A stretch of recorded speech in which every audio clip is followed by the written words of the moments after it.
There's something approaching from the distance that you can't stop. It can completely destroy cities and kill tens of thousands of people. It looks like another big wave at first, but as it gets closer, you can see it's not just big, it's huge. It's a tsunami. You should probably run away from it, but instead, we're going to surf it. Seriously? This can't be good. Is surfing a tsunami even possible? And have people done this before? Well, we better get started. This is What If, and here's what would happen if you went surfing on a tsunami. The biggest wave that someone has surfed on was 24.4 meters tall. Tsunamis can be around this height, but for our purposes, let's go a little bigger and say ours is 30 meters tall. If you do want to surf on a tsunami, and we don't recommend you do it, you'll most likely have to travel to Japan or the Philippines.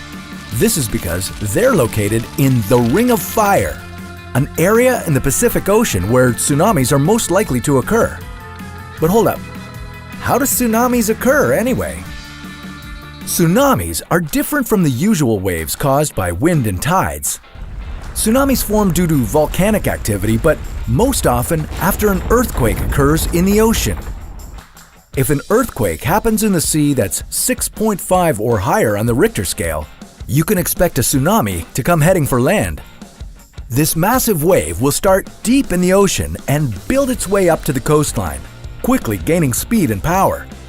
Experts say that a tsunami can move up to 800 kilometers per hour as it reaches the shore.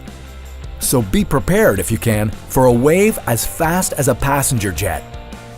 And although tsunamis start as small bumps deep in the ocean, as they reach shallower water, they become much more massive. So, how would you surf on this thing? Well, let's hope you have a friend that's just as daring as you, because the wave is moving so fast, you'd need your friend to drive up the wave on a jet ski while you hitch a ride on the back. If you manage to get to the top, you'll quickly realize that this wave is completely different from any other wave you've surfed before. That's because tsunami waves don't break, as opposed to regular waves created by wind. A breaking wave curves and cascades onto itself, making it the perfect wall for your surfboard, but generally speaking, a tsunami doesn't have this quality. Apart from the massive size and the incredible speed of the tsunami, surfing on it would be nearly impossible because there wouldn't be much for your board to grip onto. But you're up here now, so what do?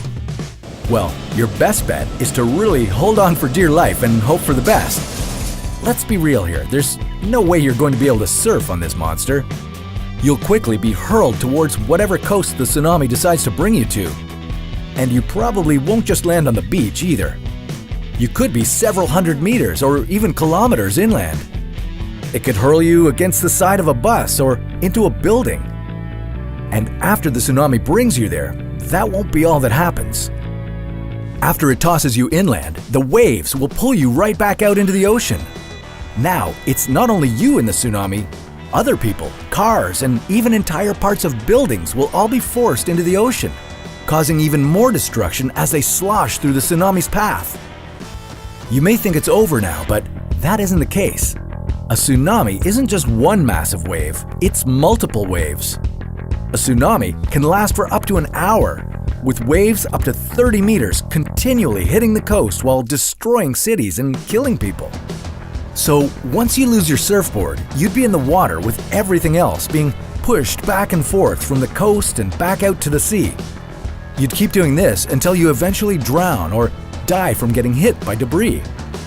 So, although surfing a tsunami would make for a pretty gnarly story, maybe we should just stick to the regular breakers for now. One person who might be a contender to tame a tsunami would be legendary big wave surfer Laird Hamilton. I gotta admit, I didn't know much about big wave surfers until I listened to his book Life Rider on Audible, but he's one of the icons of the sport, and you get a real insight into what goes on in the mind of someone who's not afraid to tackle enormous challenges. Audible is where so many inspiring voices and compelling stories open listeners up to new experiences and ways of thinking. Listening makes us smarter, more connected people, and it makes us better partners, parents, and leaders. And there's no better place to start listening than Audible. We're big fans of Audible here at Underknown, and we use many of their audiobooks to inspire the videos that we make for you, so thanks Audible for inspiring us. You can start listening today with a 30-day Audible trial. Your first audiobook plus 2 Audible originals are free. Visit audible.com/whatif, that's audible.com/whatif to sign up, or text WHATIF to 500-500. Even if you were to try and surf a tsunami and somehow survived, you would probably get pretty badly hurt and be in a lot of pain. But what if you couldn't feel pain? Then you could probably do it. But we'll leave that story for another What If.